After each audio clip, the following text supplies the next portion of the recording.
Advocacy begins at home.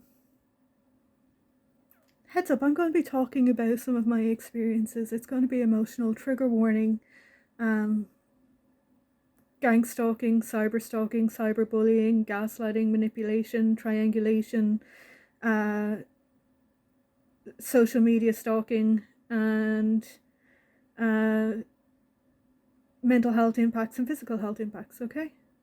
It's a big one. Yeah. I'm calling in the ancestors, the spirit guides, and the deities that I align with, okay?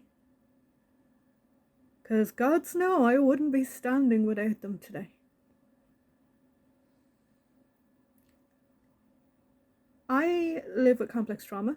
I have ADHD, and I also have psoriatic arthritis and fibromyalgia. I live with chronic pain. My life has not been easy. I have been recovering inch by inch from long COVID for the last 5 years. Some days I can do some things, some days I can't.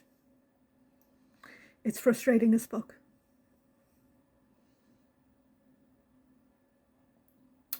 During one of my sickest times, I was laid up in bed a lot. I was on 24 tablets a day, blister packed, because my ADHD was so bad because I couldn't focus or concentrate through the pain. You know, I didn't have access to higher levels of executive function that I used to. During this time, I was spending a lot of time on TikTok trying to do micro-learning. And, you know, was stuck in bed, so I might as well try and be productive, right? I ended up stumbling into a stream and felt comfortable there and got along well with people, and then got introduced to another streamer when they battled, okay, and ended up going over to the other stream and felt comfortable there for a while and spent time and started hanging out and chatting with people. And I then got to a point where I became a bit of a fixture in that space, and then I became a moderator in that space. I've moderated spaces online and in person in various different capacities in different communities. Not much, but I've done it for over 20 years, right? I'm an ad hoc, as in I jump in when the other ones who do the long-term sustained planning that my neurospicy brain can't. I keep myself energized so that when the event comes, I can bridge gaps. That's the type of support I do, okay? During this time in that stream, I ended up helping with this creative works and giving feedback and assisting with moderating various spaces, and then started conversing with business ideas and propositions and things that might help, because it's part of my wheelhouse, it's part of my skill sets, and I was trying to get ready to be well enough to get back to work anyway. And this person took advantage of me in multiple different ways, and I ended up financially in a hole. I got broken into. I ended up having to move house. I'm currently living with a friend of mine. I am reclaiming my financial footing inch by inch.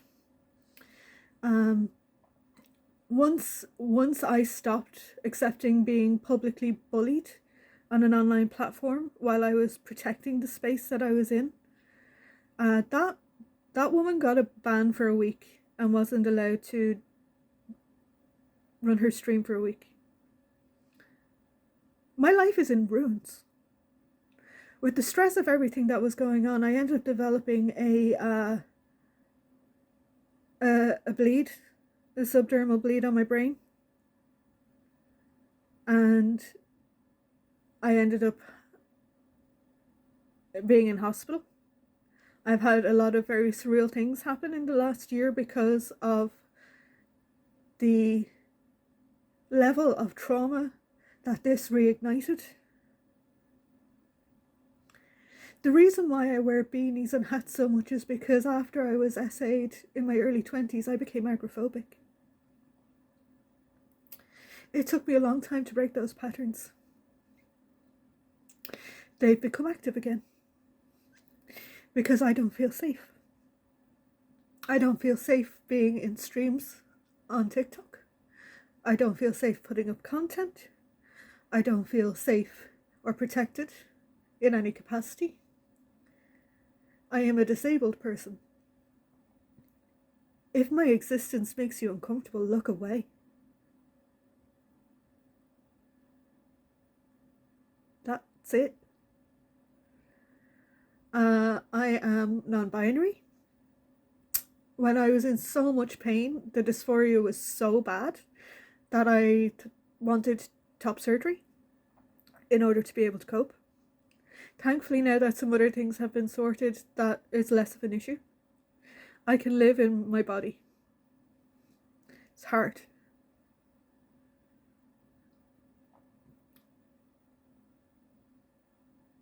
Let me just recap from the top. I have psoriatic arthritis. I have fibromyalgia. I am ASD and inattentive ADHD. And I have complex trauma. Now that's before we even get into the fact that I am a psychic medium channel. And I have predicted certain things, okay? My life is not normal. For many people, by their standards, and by other people, I am blessed because I am not homeless on the streets right now. Privilege is a varied thing. The level of entitlement and privilege that has ruined my life and blocked me from forward movement on an educational front, on a wellness front, on a career front, on my own personal wellness and psychological wellness has had a massive impact on my psychological wellness. Like, the level of gaslighting and manipulation was profound.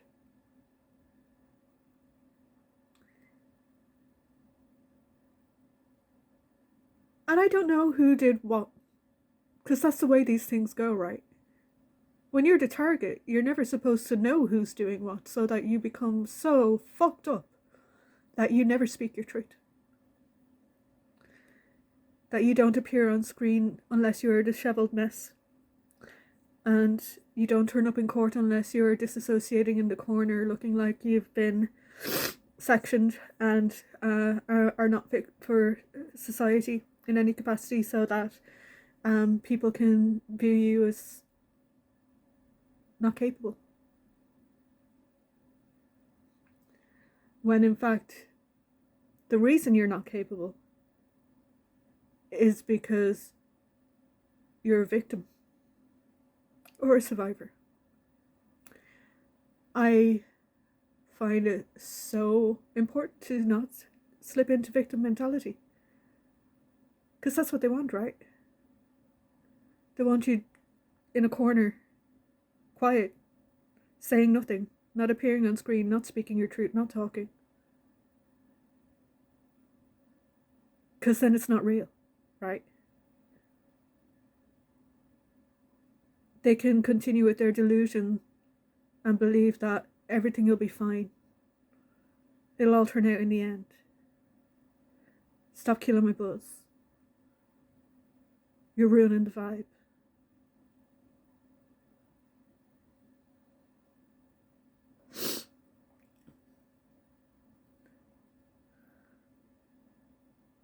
Like, I have no need for ownership of other people. I have no need for ownership of other people's works. I have no need for ownership for other people's content. I have no need for ownership for other people's creations. I have no need for ownership for other people's connections. I have no need for ownership other than my own possessions, my life, and my pets.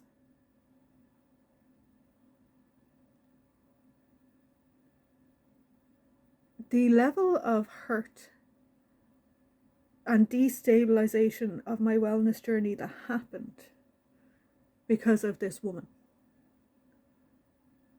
is disgusting. I have forgiven, but I will never forget. And if she then only did what she was told by the people who she was involved with. She still did it. Guilty by association when it comes to bullying. If it came from your lips, you did it. If it came from your fingers, you did it.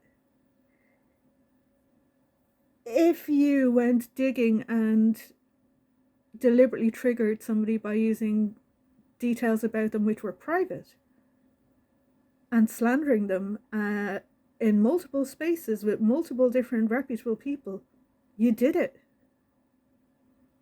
Like, the proof's in the pudding. You can't take back the smear campaign. It's already happened. And I am not obligated to forgive you.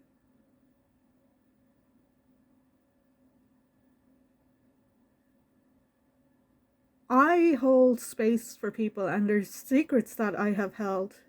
Like, the amount of things that I have become a knowledge vault for has been sickening.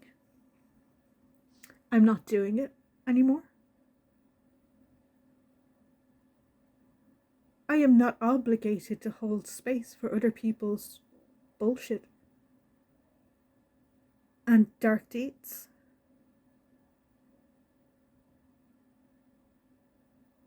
I am alive. Other people who have experienced this type of abuse are not.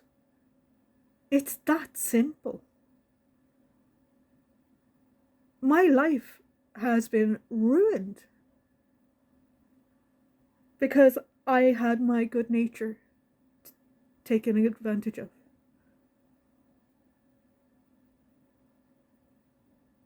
I am naturally a protector, helper, intuitive, loving person. She weaponized my protective nature against me in order to convert me into a flying monkey and have me monitoring another creative. I have had management roles and supervisory roles from a very young age. Part of my skill sets is monitoring other people.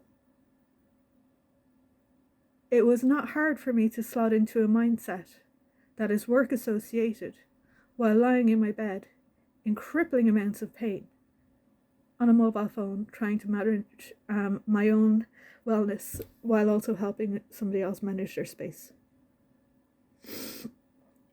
The more I shared what knowledge and skills I had, the more these people took it and devalued me, shamed me, ridiculed me, and discarded me. And then reported me and stalked me.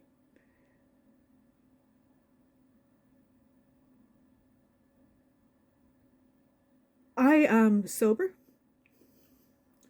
This profoundly impacted my wellness levels in relation to sobriety. I am down from a size 22 down to a size 14 to 16. I am eating more healthily. I am upskilling and micro-learning as best I can every day while being in crippling amounts of pain.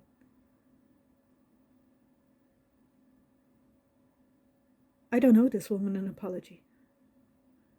I don't owe this woman anything. And her level of entitlement is profound. Give her an inch and she'll take the whole mall.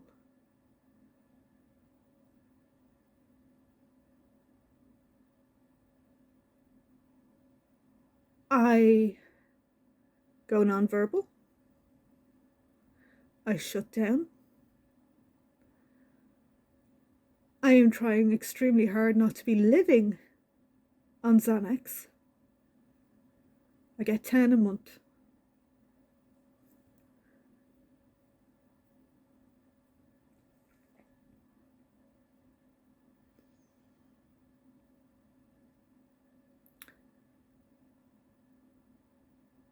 But I'm supposed to say, it's fine.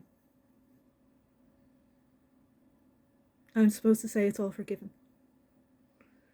I'm supposed to say that just because you saw me in my wounds and you contributed to the wounds, and when I tried to dig myself up further out of those wounds while also helping other people in that space, I was never enough.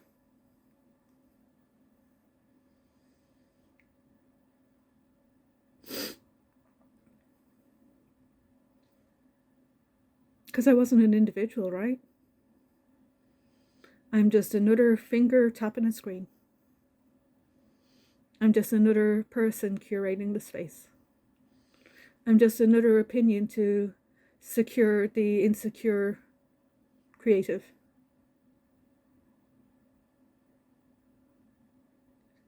I'm just there to be bled dry of all of my creativity.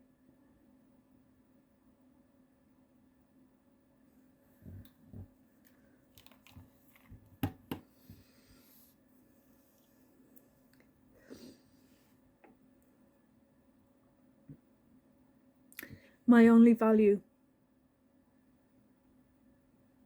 was what I contributed to the space until I walked away.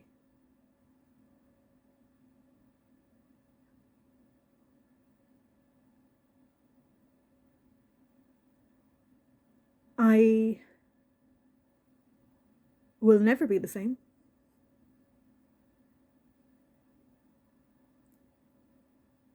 I am absolutely traumatized. And anybody associated with that woman, I want nothing to do with.